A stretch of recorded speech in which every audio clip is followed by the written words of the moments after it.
솔로몬은 잠언 24장 17절에서 내 원수가 넘어질 때 즐거워하지 말며 그가 엎드러질 때 마음에 기뻐하지 말라, 이런 권면을 했습니다. 내 원수가 넘어질 때 즐거워하지 말고 그가 엎드러질 때 마음에 기뻐하지 말아라. 정말 연약한 우리들에게는 어려운 요구입니다. 어려운 요구를 하고 있어요. 여러분 어떻습니까? 그동안 나를 괴롭히던 원수가 넘어지고 엎드러질 때 우리도 모르는 사이에 막 즐거움, 기쁨의 미소가 쫙 찾아오지 않겠습니까? 그런데 그러한 때에도 하나님의 백성인 우리들은 마음을 잘 다스려야 된다, 이런 의미겠죠.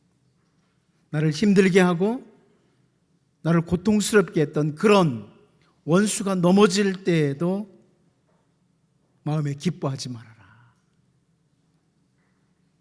보통 인간들은 자기 마음에 원수처럼 여기는 사람 혹은 마음에 들지 않는 사람이 어려움을 당하거나 엎드려질 때 마음의 기쁨 느끼죠. 다윗의 아들 압살롬이 다윗을 배반하고 반역을 일으켰을 때 다윗이 도망을 갑니다. 그때 사울의 친족 중에 한 사람인 시므이가 나오면서 계속 다윗을 향해서 저주를 합니다. 사무엘상 16장 6절 7절 말씀을 보면 또 다윗과 다윗 왕의 모든 신하들을 향하여 돌을 던지니 그때 모든 백성과 용사들은 다 왕의 좌우에 있었더라. 시므이가 저주하는 가운데 이와 같이 말하니라. 피를 흘린 자여, 사악한 자여, 가거라 가거라. 이 시므이의 그 어리석은 옳지 않은 저주를 우리가 보게 됩니다.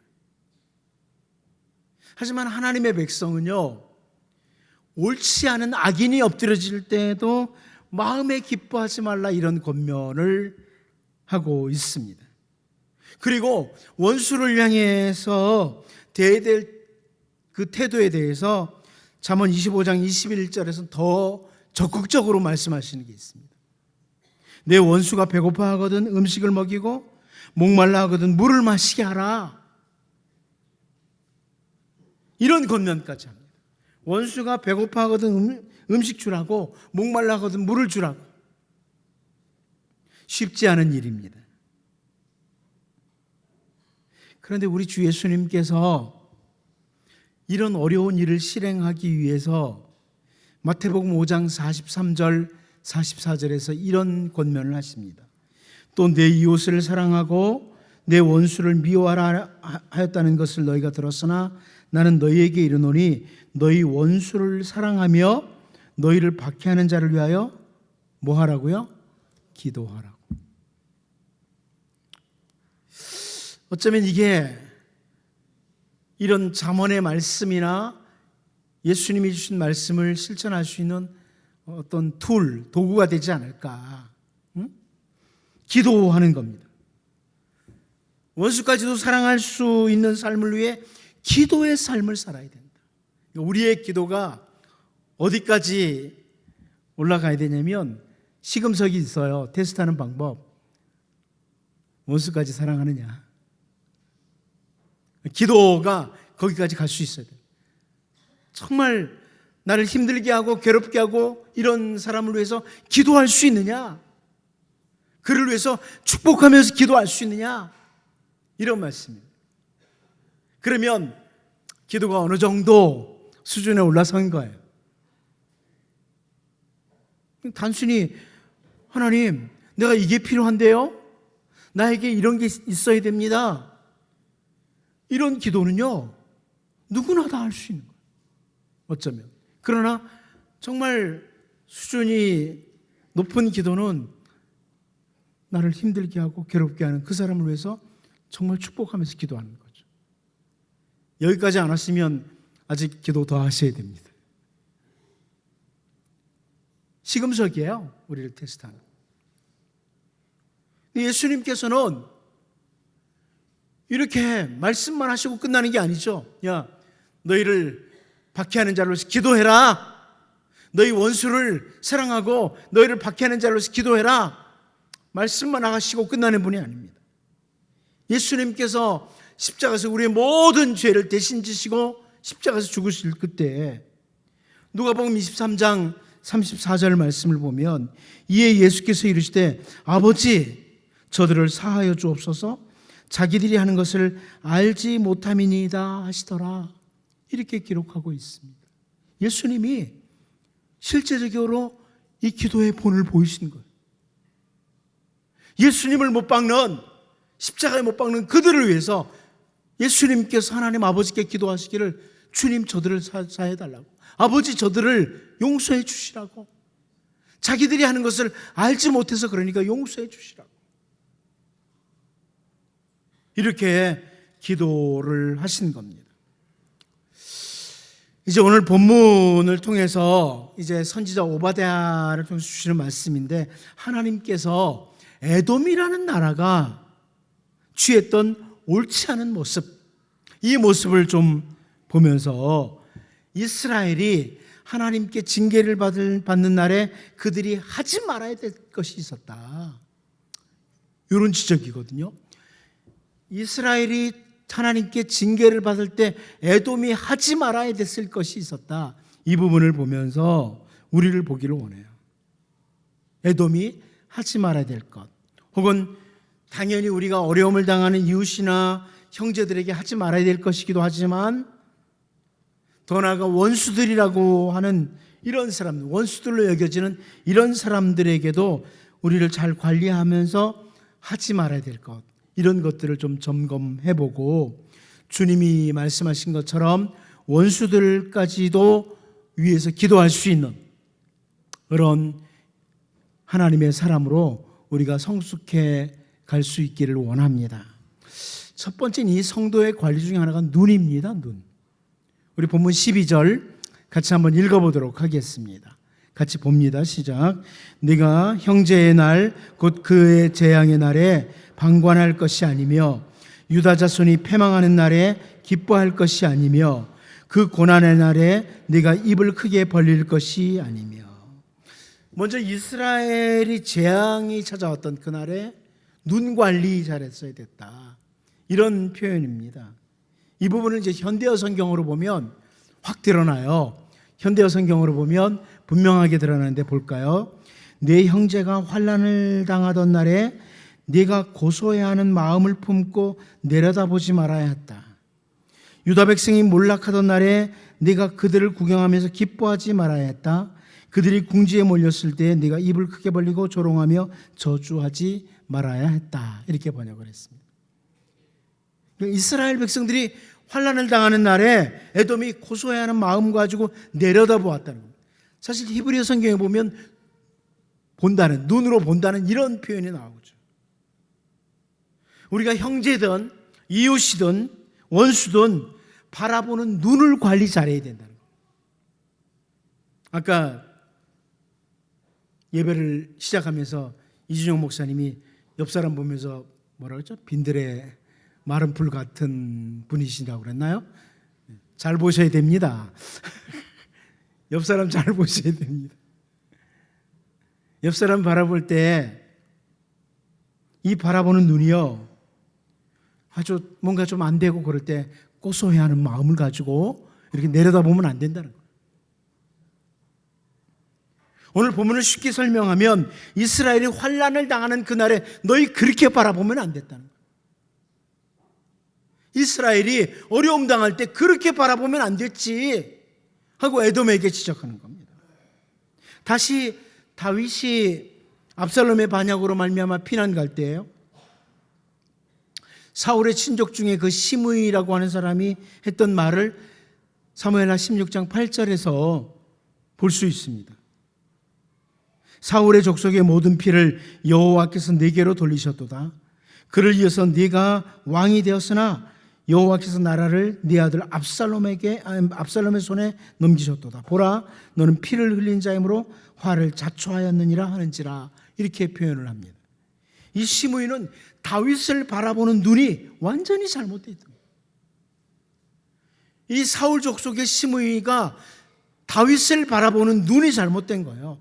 결코 다윗이 사울 족속의 모든 피를 흘리도록 했던 것은 아니었습니다. 우리가 잘 알다시피. 우리가 사무엘서를 통해서 충분히 볼 수 있는 거죠. 다윗이 사울의 집안의 피를 흘린 게 아니에요. 그런데 이 시므이는 자기 그 지파, 베냐민 지파의 왕이 이제 왕의 자리에서 끝나고 다윗이 왕의 자리에 앉으니까 다윗을 바라보는 눈이 잘못된 거예요. 눈이 잘못된 거예요. 에돔도 마찬가지입니다.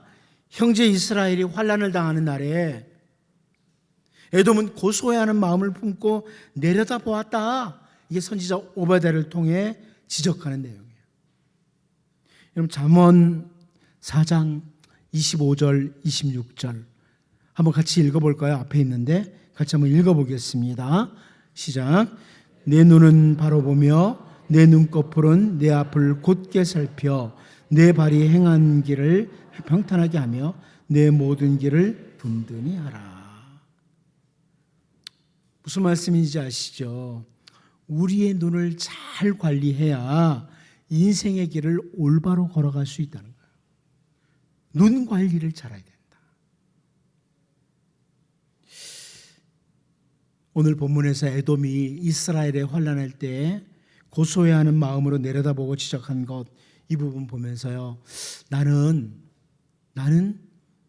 어떻게 바라보는가? 나는 성도들을 바라볼 때 혹은 내 주변에 있는 모든 상황들을 바라볼 때 어떻게 바라보는가? 이 눈 관리 잘할 수 있도록, 성도의 관리 첫 번째 눈 관리 잘하도록 기도할 수 있기를 바랍니다. 두 번째는 마음입니다. 성도가 관리를 잘해야 될 것 두 번째는 마음 관리, 오늘 본문에서 지적하는 거죠. 우리 본문 12절 다시 한번 읽어보도록 하겠습니다. 다시 봅니다. 시작. 네가 형제의 날 곧 그 재앙의 날에 방관할 것이 아니며 유다 자손이 패망하는 날에 기뻐할 것이 아니며 그 고난의 날에 네가 입을 크게 벌릴 것이 아니며. 에돔이 유다가 패망하는 날에 기뻐했다, 이런 지적을 하는데요, 이 기뻐한다는 단어가 뭐냐면 마음을 쾌활하게 한다, 이런 의미의 단어예요. 마음을 쾌활하게 한다. 한마디로 말하면 그 마음에 신이 난 거예요. 여러분, 우리 마음은 올바른 기쁨으로 채워야 됩니다. 여러분, 가끔 마음에 기쁠 때 있죠? 그 기쁠 때 내가 지금 무엇 때문에 기뻐하는지를 확인 잘 하셔야 돼요. 올바른 마음의 기쁨, 정말 관리 잘해야 될 부분 중에 하나입니다. 악을 행하면서 마음에 기뻐하는 사람들이 있습니다. 이런 악인들이 있어요. 악을 행하면서 기뻐해요. 죄를 지으면서 기뻐해요. 혹은 성도들 가운데도 풍성한 물질이 채워지면 마음이 감당이 안 돼요. 너무 기뻐서. 높은 자리에 앉으면서 그것으로 기뻐하는 사람들. 근데 이것은 성도의 마음의 기쁨이 아니에요. 사실 엄밀히 말씀드리면요, 우리끼리 이야기니까 엄밀히 말씀드리면 물질을 많이 맡기시면 두려워하셔야 됩니다. 예? 쉽지 않죠. 하나님이 나에게 물질을 많이 맡기시면요, 두려워하셔야 돼요. 하나님이 나를 믿고 이렇게 많은 물질을 맡기셨는데 이거 어떻게 사용해야 되나? 두려운 마음 가져야 돼요. 별로 반응이 그래도 많이 주셨으면 좋겠어요.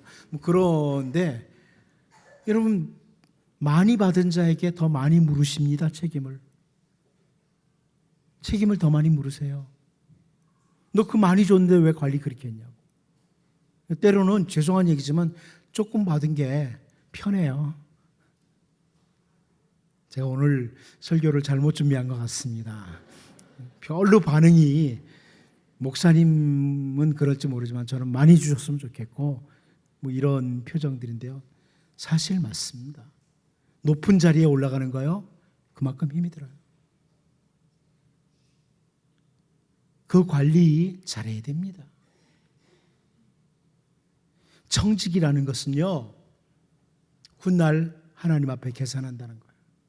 계산합니다. 그러니까 많은 물질 때문에 마음 기뻐하고 높은 자리에 올라갔다고 마음 기뻐하고 이러지 마시고요.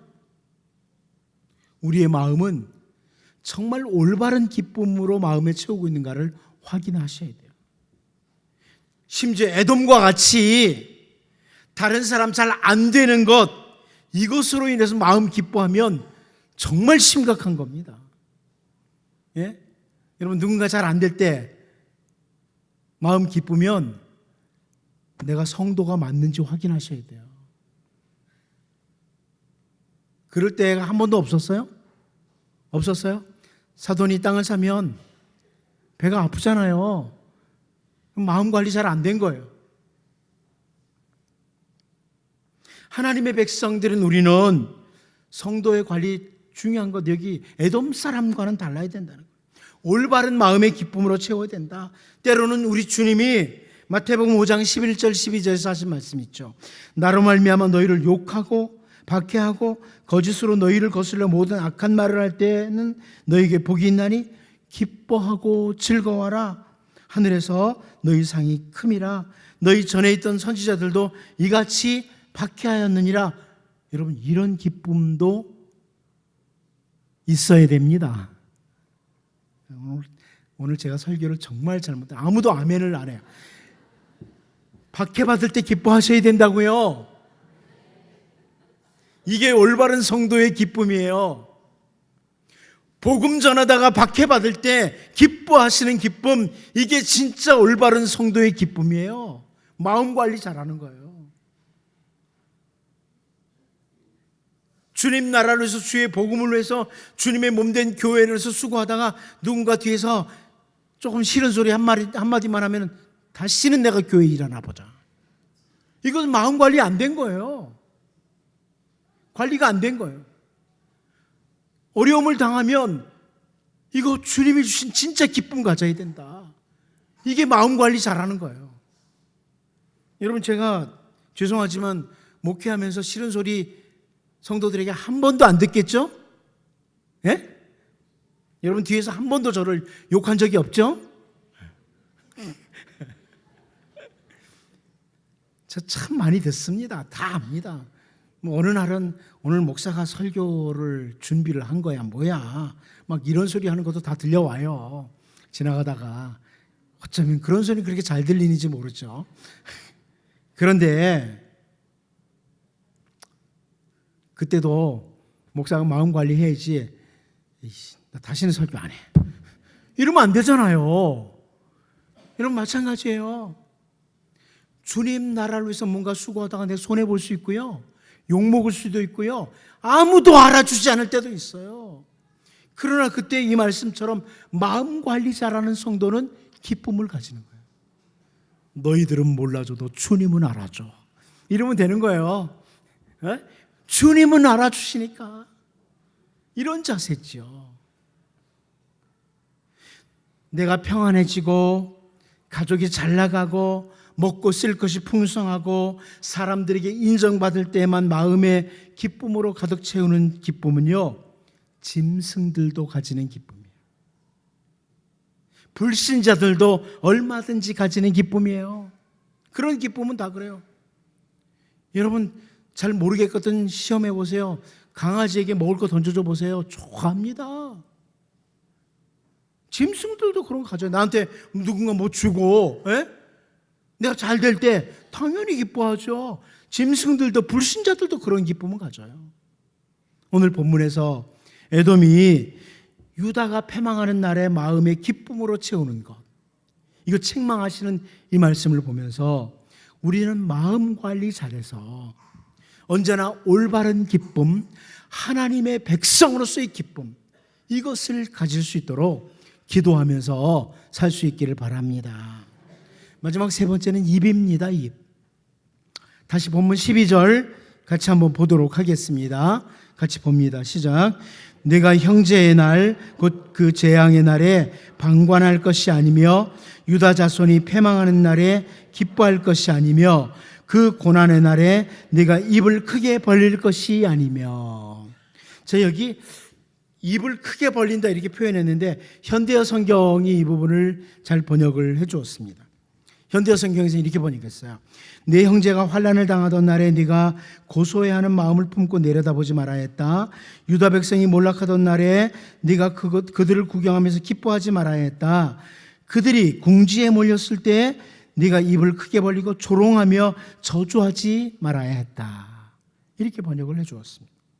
이스라엘 백성들이 고난의 날 궁지에 몰렸을 때 입을 크게 벌리고 조롱하고 저주를 했다. 이런 지적을 하는 거죠. 아, 저 이스라엘 놈들 잘났다고 하더니 잘 됐네. 더 망해라. 뭐 이렇게 했겠죠. 한마디로 입을 관리를 잘못했다는 지적입니다. 입 관리를 잘못했다. 사실 입, 혀 같은 표현이죠. 입에 대한 관리, 혀에 대한 관리. 이건 뭐 성경 곳곳에 나와요. 제가 이걸 설교를 준비하다 이 부분 꼭 굳이 설명해야 되나? 다 아는데. 입 관리 잘해야죠. 성도답게 한 곳만 보려고 그래요. 잠언 18장 20절 21절. 이것도 같이 한번 읽어보도록 하죠. 읽어보겠습니다. 시작. 사람은 입에서 나오는 열매로 말미암아 배부르게 되나니 곧 그의 입술에서 나는 것으로 말미암아 만족하게 되느니라. 죽고 사는 것이 혀의 힘에 달렸나니 혀를 쓰기 좋아하는 자는 혀의 열매를 먹으리라. 자, 쉬운 성경으로 한번 제가 볼게요. 말은 음식이 배를 채워주는 것처럼 그 영혼을 만족시킨다. 곧 입술에 바른 말이 사람을 만족시킨다. 혀는 살리기도 죽이기도 하는 힘을 가졌으니 혀를 놀리기 좋아하는 자는 그 대가를 받을 것이다. 길게 설명드리지 않겠습니다. 성도는 관리를 잘해야 되는데요. 입 관리 잘해야 됩니다. 에돔이라는 나라가 유다의 고난 당하는 그때에 입을 크게 벌리고 조롱하고 저주했다. 이 부분을 지적하는 걸 보면서 하나님의 백성인 우리는 입, 혀를 정말 잘 관리해야 된다. 입, 혀를 잘 관리하는 이런 주의 백성들로 기도하며 살 수 있기를 바랍니다. 이 시간 같이 한번 기도하겠습니다.